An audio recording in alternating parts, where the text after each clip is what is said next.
पर ध्यान है कि लगता ही नहीं है। पढ़ने बैठता हूँ तो नींद आने लगती है। फोकस करने की बहुत कोशिश की पर फोकस है कि होता ही नहीं है यार। तारीख बहुत नजदीक है लेकिन मन है कि लगता ही नहीं है यार, शायद मैं पढ़ने के लिए बना ही नहीं हूँ। सचिन तेंदुलकर ने कहाँ अपनी पढ़ाई पूरी की, उसके बावजूद भी वो इतना बड़ा खिलाड़ी बना। हाँ सच कहा तुमने, सचिन तेंदुलकर ने अपनी पढ़ाई पूरी नहीं की, उसके बावजूद भी वो इतना बड़ा खिलाड़ी बन सका। लेकिन उसके मन में एक जिद आ गई थी जो बिना पढ़ाई के पूरी हो सके। और तुम्हारे मन में कौन सी जिद है जो बिना पढ़ाई के पूरी हो सके?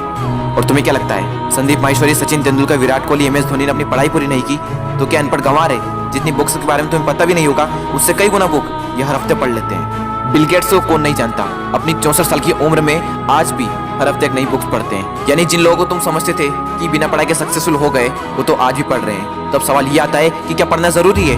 हाँ, इसलिए नहीं कि तुम नंबर ला सको, इसलिए कि अपने ध्यान को एक जगह पर लगा पाओ, अपने माइंड को कॉन्क्वेयर कर पाओ, अपनी कॉन्सेंट्रेशन पावर को इंक्रीज कर पाओ। एक विद्यार्थी के जीवन में सबसे बड़ी चुनौती पता है क्या है? अपने मन पर काबू पाना। जिस इंसान ने अपने मन पर काबू पा लिया वो दुनिया का कौन सा काम नहीं कर सकता। सबसे मुश्किल सब्जेक्ट को भी अगर तुमने पढ़ने का मन बना लिया तो मुझे तो नहीं लगता कि दुनिया के ऐसा कुछ काम भी है जो तुम नहीं कर सकते। अब भी टाइम है, अपने मन को कंट्रोल करो इससे पहले कि आपका मन आपको कंट्रोल करे। मन काम करता है टेम्पररी मजे के बेस पर, और टेम्पररी मजा कब परमानेंट पेन बन जाता है पता ही नहीं चलता।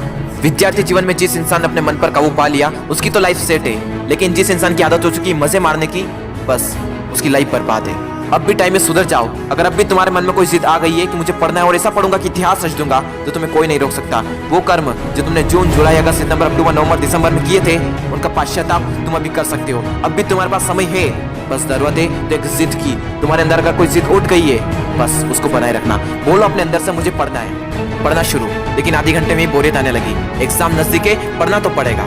फोन में नोटिफिकेशन आ चुकी है, हाथ मोबाइल की तरफ बढ़ भी रहा है, लेकिन नहीं, कीमती टाइम वेस्ट नहीं करना है क्योंकि मुझे पढ़ना है। अब तो बहुत थक चुका हूँ यार, काफी लंबे टाइम से पढ़ रहा हूँ, अब मुझसे नहीं होगा। अबे बंद कर, अपना मुंह बंद कर, सबसे सिंपल सब्जेक्ट को पकड़ और फिर से पढ़ने बैठ जा। अब बस बहुत हुआ, अब मुझसे नहीं पढ़ा जाएगा। अब मेरी हालत बस से बदतर हो चुकी है। अब अपना मुंह बंद कर, यूट्यूब खोल, अमित बड़ाना, बेबी की वॉइस, दीपक भैया, संदीप माहेश्वरी, विवेक बिंदा, जिसके वीडियो देखने देख और फिर से पढ़ने बैठ। अब